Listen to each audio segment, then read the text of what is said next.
Nature is never too far from one's reach in Australia. Even Sydney-siders can access natural bushland not far from their homes. But these refuges for native animals and plants are constantly threatened by the ever-growing suburbs and human activities. Their future is in the hands of nature-loving individuals who devote countless hours researching, observing and protecting the environment. One such individual is Dr. George Hangay, a retired museum professional, a somewhat old-fashioned, or shall we say rather classical naturalist. George was born in Budapest and migrated to Australia almost 35 years ago. He is many things: sculptor, writer, taxidermist, entomologist, but above all he is a naturalist. How does one become a naturalist? As a child I was already interested in exotic foreign places, and I was always dreaming about going away from Europe as further away as possible. And I think I could say that I found all those wonderful things, all those exotic plants and animals and insects. Ever since I was 8 years old, I started to collect beetles, I started to observe birds and hang around museums when I was about that age. And I started to pick up the technical bits and pieces of information about taxidermy and entomology, you know, the science of insects.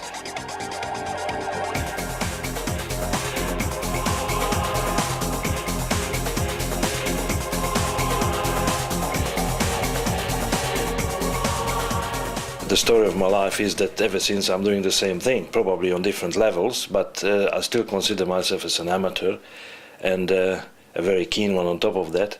And my interest always remained the same, and insects remained a very strong and a very private interest of mine, and I still keep doing the same thing.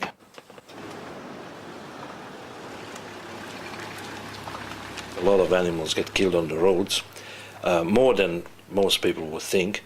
If you go along anywhere, even just in the suburbs of Sydney where there is a bit of bush left, rest assured there will be a dead animal somewhere, and that's just the proof of it, how many animals get killed. Electrical wires kill them as well, and dogs kill them, cats kill them.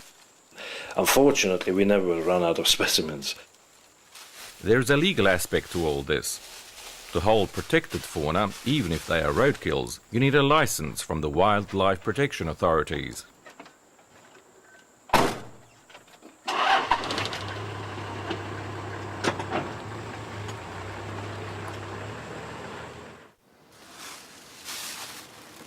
Taxidermy is a bit like magic. In a taxidermist's house, you can never tell what is alive and what is not. We taxidermists are always the butt of jokes. I can see the funny side of it myself, of course, but before you get to the funny bits, you have to learn a fair bit about it, and it's really not that easy to do it well and do it efficiently enough to make a living out of it. You can't do taxidermy without loving what you're doing. It's a rather horrible job for someone who really doesn't want to do it and just have to do it for a living. So I think I'm a lucky one. I always enjoyed it. First, the specimen is skinned. The skin is preserved with chemicals. An artificial body made from wood, wool and wire structure is replacing the natural body. So the taxidermist is always regarded a little bit like a bit of a magician, because for most people it's very difficult to comprehend how a dead animal suddenly just looks like it would be alive. The application of taxidermy has been changed a lot in the last few years too. Like many years ago, the main purpose really of the taxidermist, apart of a proper museum taxidermist, the taxidermists used to cater for hunters.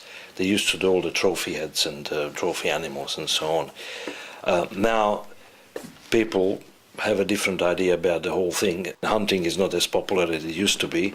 The idea of killing an animal and take its skin off and have it mounted or stuffed and put it on the wall, it just doesn't appeal to a lot of people. Taxidermists nowadays work usually for public education or public interpretation services and so on. So the animals which we do are usually not purposefully killed for that particular reason, that they are stuffed and put on display. So this is where this bird is going to stay for many more years to come, hopefully, and let's hope that it's going to do a good purpose. Together with the other specimens and the insect collection and all the text and the panels, will demonstrate the diversity of the wildlife of this area. But taxidermy is only one aspect of being a naturalist. Studying animals is another. In our environment, there are many more invertebrate animals, such as insects, than vertebrate, such as birds. Their study is equally, if not more, important. George spends a lot of time searching and studying insects, for George is also an entomologist. These beetles are quite peculiar. They look after their eggs, and then they look after the actual larvae by providing food for them. They process the food, and then they literally fed it to their offsprings. And then they release them, because it's a very small area, and you have to be careful not to deplete the fauna too much. In order to identify the insects, one must have a reference collection. George's collection holds almost 100,000 beetles from all over the world. A collection like this is more or less like a library, as each identified specimen possesses a wealth of information. In my entomological activities, I rather focus on one smaller group than do everything. And my favorite group is the scarabs. I can say, without being too immodest, that I'm a bit of an expert in the scarabs. And I do some work for colleagues and other collectors who probably know a bit less about it. I get this material sometimes even from overseas, like this lot comes from Germany. And they wanted me to find out the names of these particular beetles. For shipments like this, you need clearance from the Australian Customs and Quarantine Authority. They could be quite different, although they, at the first glance, they look the same, because that group, it's an elephant beetle, that group has many subspecies within their own kind. So what I do, in order to examine them, I soak these dry specimens in a bit of lukewarm water and detergent, and once they softened up, like that, you see, once the legs are flexible, I use a special insect pin, which is a stainless steel pin, and I put the pin through the right wing cover's left upper corner, like that, and then I just simply pin it out on a block of foam. The legs should be nice and symmetric, this way, and because it's going to take a few days to dry, and in the drying process it might sort of moves a bit here and there, I fix the position of the legs with pins, and once the beetle dries, then of course the legs won't change their positions anymore, so they can be placed in a collection.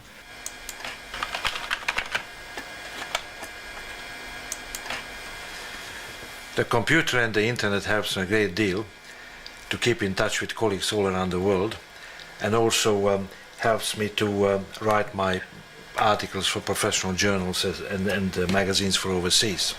It also helps me to write my books.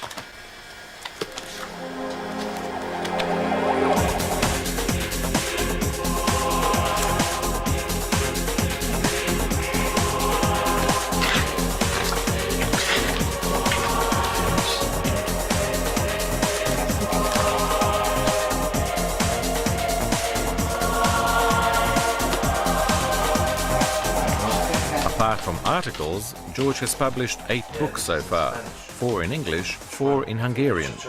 They cover a wide range of subjects. Some of these books made him well known among the younger generation of naturalists and adventurers. George and his wife Kathy share this interest in natural history.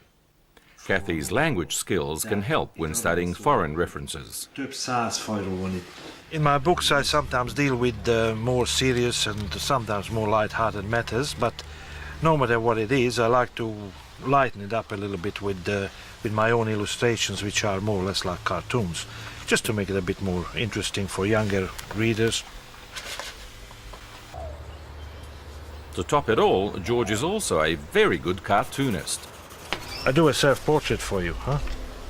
So that's all the sketching what I do. That goes very quick, and then I just detail it out with with an ordinary black felt pen.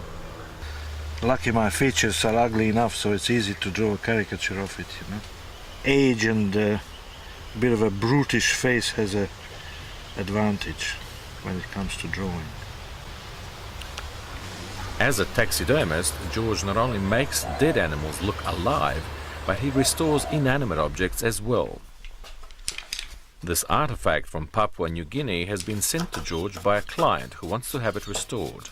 Cleaning of a sculpture like that is always rather tricky, because the pigment, the paint on these tribal carvings are usually not consolidated. That means that if you rub it with a wet sponge or with a towel, the colors will wipe off, and obviously then you just lost most of the beautiful detail of it. George uses a soft brush to gently dry the artifact. He then removes as much dust as possible without harming it. A properly restored object does not necessarily mean it will look brand new. A good restoration on an artifact like that is when you can't see any sign of it at all. So if I would turn this into a beautiful gleaming and shiny new looking thing, it would mean that I ruined it. To fix up the damage on these pigs' tusks, George must establish which type of glue was originally used. It was most probably a tree resin that George tries to match. He notes the whole procedure for each restoration work and then attaches it to the object for future reference. It's important that it's always pretty clear, you know, if what was done by the original artist, the original creator of this artifact, and what was done by a later laboratory technician or a restorer like myself. When it's finished, it shouldn't look like it was never touched by me.